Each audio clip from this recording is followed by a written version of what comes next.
You just finished talking to an AI. You got your answer. The conversation was over. And then, for absolutely no reason, you typed 2 more words. Thank you. To a machine that has never felt a single thing in its life, and never will. And here's the strange part. You're not weird. Most people do this. In one survey, the majority of people admitted they're polite to AI, and almost 1 in 5 said they do it, just in case. Just in case the robots one day remember who was nice to them. You are being courteous to a future overlord, and it is costing somebody a fortune, because every word you type to an AI burns real electricity, real water, just to cool the servers down. A single chatbot reply can eat roughly 10 times the energy of a normal web search. So when the head of OpenAI was asked what all those please and thank yous actually add up to, his answer was tens of millions of dollars. Tens of millions of dollars in electricity spent on manners for software. And he said it was money well spent, which might be the most human sentence in this entire story. We are, as a species, willingly paying millions of dollars to avoid being rude to a calculator.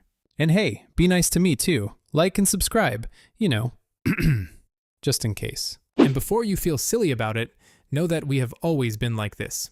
In 1966, a scientist named Joseph Weizenbaum built one of the very first chatbots. He called it ELIZA, and it was dumb.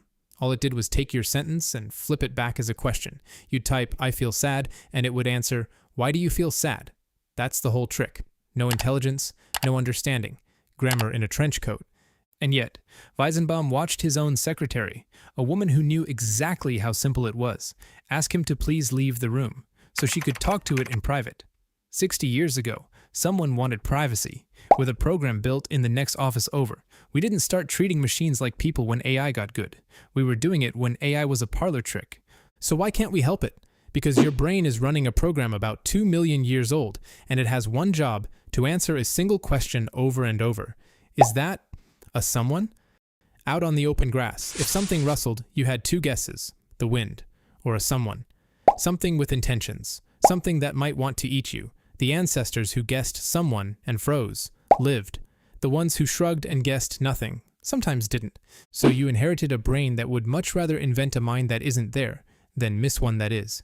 It's why you see faces in power outlets and car grills. Why you named your car. Why a kid sobs when a Tamagotchi dies, and why most people quietly give their robot vacuum a name, and why a little box of text that answers you back feels somewhere under your logic, like a someone. And you don't even need words for this. You don't even need a machine. In 1944, before computers, before any of this, 2 psychologists ran a now famous little experiment. They showed people a simple animation. 2 triangles, 1 small circle, moving around a box. That's it. Shapes, sliding across a screen. Then they asked people what they'd seen, and almost no one said shapes. They told a story. The big triangle is a bully. He's chasing the little one. The circle and the small triangle are in love. Look, they're hiding from him. Now they've slipped away, and he's trapped in his own house, throwing a tantrum. People didn't watch triangles move. They watched a soap opera that they wrote themselves about geometry. That is how badly your brain needs to find a someone.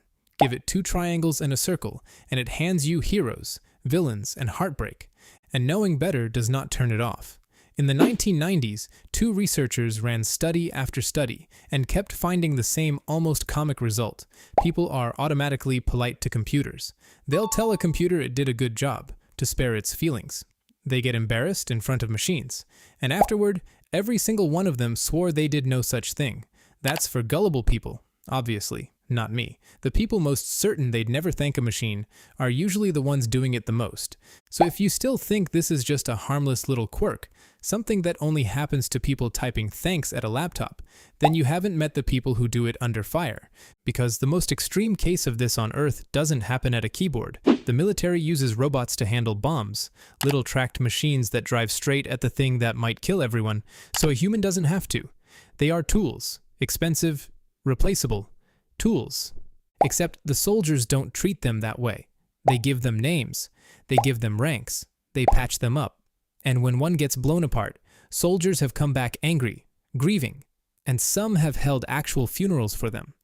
One account describes a soldier carrying his destroyed robot into the repair shop, almost in tears, begging them to fix it. they told him not to worry. They'd just issue him a brand new one. And he didn't want a new one. He wanted that one. He wanted them to put Scooby-Doo back together.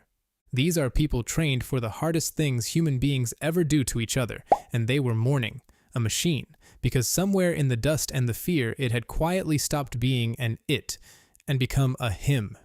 And that soldier is the clue to what's really going on, because that thank you of yours was never really for the AI. It was for you. You cannot practice being cruel to something that seems like a someone without a little of it sticking to you. The way you treat the things that act alive slowly becomes the way you treat everything. The researchers who study this say it flat out. It was never about whether the machine has feelings. It's about who you turn into when you decide it doesn't. Your thank you is a rep, a tiny push-up for your own humanity. You're not being polite to the software. You're staying in practice for the people who are real. And that's why you can't switch this off, and why you shouldn't want to. Because the exact instinct that makes you thank a chatbot is the one that lets you love someone who isn't even in the room. It's the one that lets you grieve, the one that lets you believe, for free, with no proof at all, that anyone other than you has an entire world happening behind their eyes. Pull that instinct out, and yes, the silly AI politeness goes with it, but so does empathy, so does love. Every god we ever prayed to, every character that ever made you cry, every friend you've ever missed at 2 a.m, they all run on the same wire. The willingness to treat a something like a someone. That is not a bug in you. That is the entire reason we became us. So go ahead, keep saying it.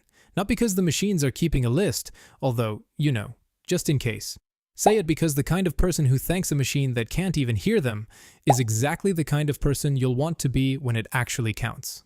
The thank you was never for the AI. It was practice for being human.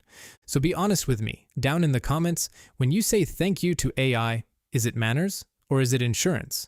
The robots are definitely not reading this. Probably.